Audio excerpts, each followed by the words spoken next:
آقا کریم علیہ السلام نے ارشاد فرمایا، حضرت عبداللہ ابن عباس روایت کرتے ہیں، حضرت ابن عمر نے بھی اس کو روایت کیا، اربعن اذا کن فیک فلا علیک ما فاتک من الدنیا۔ حضور نے فرمایا چار چیزیں ایسی ہیں اگر تیرے پاس وہ ہیں تو دنیا کی کوئی چیز بھی تیرے پاس نہیں ہے تو پریشانی نہیں ہے۔ اگر چار چیزوں کا سرمایہ تیرے پاس ہے پھر دنیا کی کوئی چیز بھی تیرے پاس نہیں ہے، فلا علیک، تو تجھے کوئی دکھ نہیں ہونا چاہیے، کوئی پریشانی نہیں ہونی چاہیے اگر یہ چار چیزوں کو تجھے عطا کر دیا گیا، یہ چار چیزیں تجھے ودیعت کر دی گئی۔ تیرے پاس کچھ بھی نہیں ہے دنیا کی لیکن یہ چار چیزیں، وہ چار چیزیں کون سی ہیں؟ صدق الحدیث، بات کی سچائی، جب بھی بولتا ہے سچ بولتا ہے، جھوٹ بولنا چاہے بھی تو نہیں بول سکتا، حالات ایسے ہیں، دل کی حالت ایسی ہے، طبیعت ایسی ہے۔ کچھ لوگوں کے لیے سچ بولنا مشکل ہوتا ہے اور کچھ لوگوں کے لیے جھوٹ بولنا مشکل ہوتا ہے، اور اگر وہ کسی ایسے اوکھے ویلے پھنس بھی جائیں تو پھر بھی سچ کے دامن کو نہیں چھوڑتے ہیں۔ ہجرت کی شب ہے، حضرت صدیق اکبر حضور کو لے کر کے جا رہے ہیں، تو آپ جانتے ہیں کہ حضور علیہ السلام کی گرفتاری پر ابو جہل نے جو انعام رکھا تھا وہ بہت بڑا تھا، 100 سرخ اونٹ اور 200 اوقیہ چاندی اور بہت کچھ انعام اور اکرام اور تکریمات رکھی تھیں۔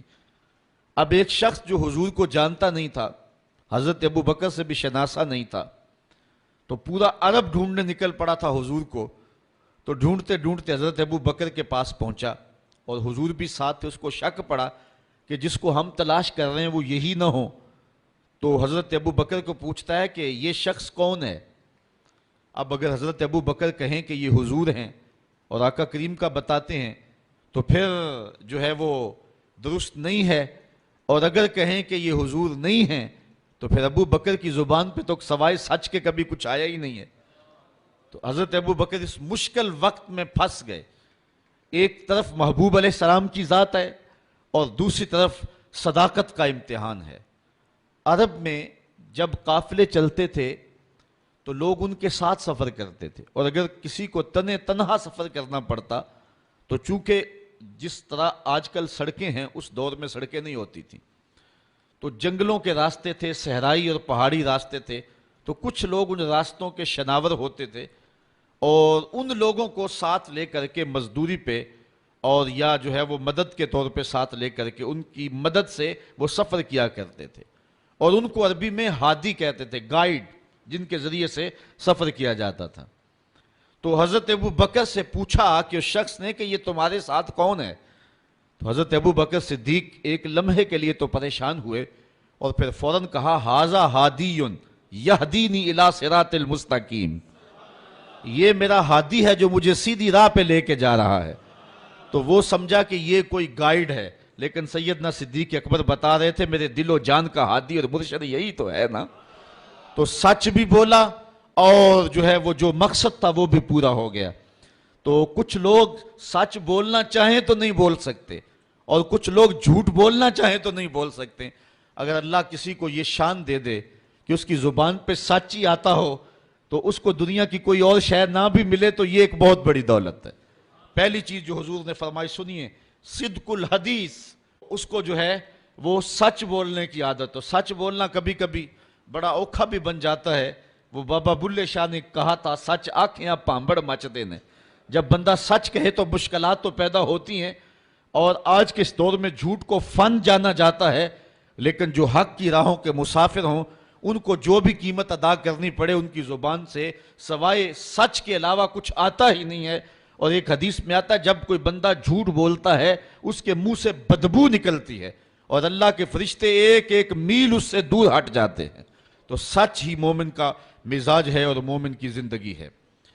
تو جس کو یہ چار چیزیں مل گئی ان میں سے پہلی چیز سچ، دوسری چیز وحفظ الامانہ، امانت کی حفاظت، وہ امانت مال کی صورت میں ہو، وہ قومی، ملکی، شخصی راز کی صورت میں ہو۔ جو اللہ کے بندے ہیں وہ امانت میں کبھی بھی خیانت نہیں کیا کرتے، یہ ایک بہت بڑی دولت ہے اگر کسی شخص کو نصیب ہو گئے، ورنہ پیسے دیکھ کر کے تو بڑوں بڑوں کے منہ میں پانی آ جاتا ہے اور اپنا دین اور اپنا ایمان بیچ دیتے ہیں۔ آج کل تو خیر لوگ چائے کے پیالی پہ دین بیچ رہے ہیں۔ آج کل تو جو ہے وہ چند ٹگوں پہ ایمان فروخت کیا جا رہا ہے۔ حضور نے اس دور کی نشاندہی کرتے ہوئے فرمایا تھا کہ لا یبق من الاسلام الا اسمہ ولا یبق من القرآن الا رسمہ مساجدہم عامرۃ وہی خراب من الہدی، اور پھر فرمایا تھا یصبح الرجل مومنا ویمسی کافرا یبیع الرجل دینہ بعرض من الدنیا، دنیا کی چند کوڑیوں کے بدلے لوگ ایمان بیچا کریں گے۔ تو یہ آج دور آیا ہے۔ ایک بندہ کہتا ہے کہ میں اگر جھوٹ نہ بولوں، اگر جھوٹی قسم نہ اٹھاؤں تو جو ہے وہ میرا سامان ہی نہیں بکتا۔ واقعی تیرا سامان نہیں بکتا، چونکہ تیرا مقسوم حرام لکھ دیا گیا ہے۔ اگر تو سچ بولنے کی عادت اختیار کر لیتا تو اللہ سچائی میں وہ برکت رکھی ہے جو کسی اور شے میں نہیں رکھی ہوئی ہے۔ اس لیے ہر لمحہ، ہر ساتھ امانت کے اندر خیانت سے بچنے کا ذہن ہونا چاہیے، اور اللہ تعالیٰ مدد فرماتا ہے۔ تیسری چیز وحسن الخلق، اور حسن خلق، اچھا خلق، اور ایک دوسرے کے ساتھ جو ہے وہ اچھائی اور برتاؤ کا اچھا طریقہ۔ ہم نے خلق کا مفہوم صرف یہ سمجھ لیا ہے کہ کسی کو ہنس کے ملنا یہ اچھا خلق ہے۔ یہ خلق میں شامل ضرور ہے، لیکن صرف ہنس کے ملنا اور پھر جڑیں کاٹتے رہنا، خیانت کرنا، اور پشت کے پیچھے جو ہے وہ غیبت کرنا اور اس کو نقصان پہنچانے کی کوشش کرنا، یہ منافی ہیں ساری چیزیں حسن خلق کی۔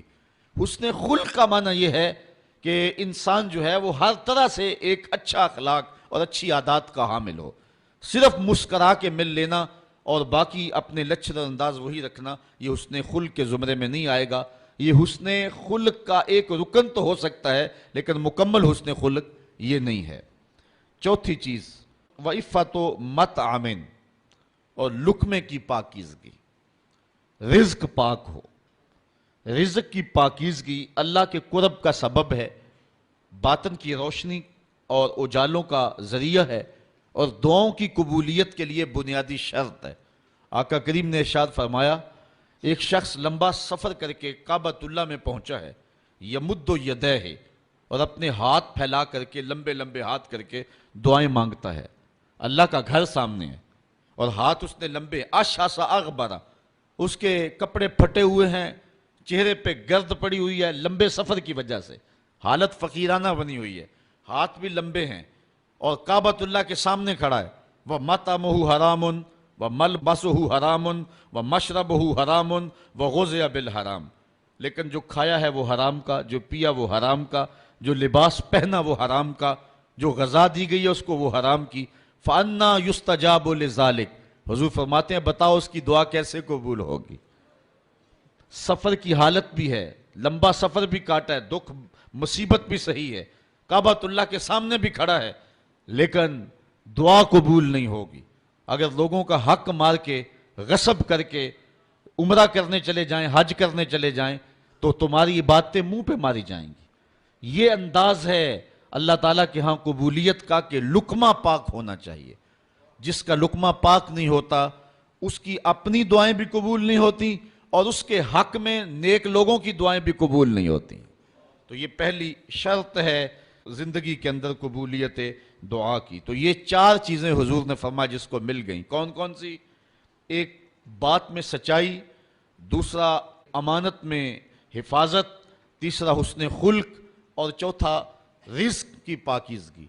اس کے علاوہ اس کو دنیا کی کوئی بھی شے نہیں ملی تو وہ گھاٹے میں نہیں ہے۔ اور اگر کسی کے پاس یہ چار چیزیں نہیں ہیں، باقی کائنات کی ہر شے اس کے پاس ہے، تو وہ کوڈی مل نہیں اس کا، اور اللہ کے نزدیک اس کی کوئی قدر و قیمت نہیں ہے۔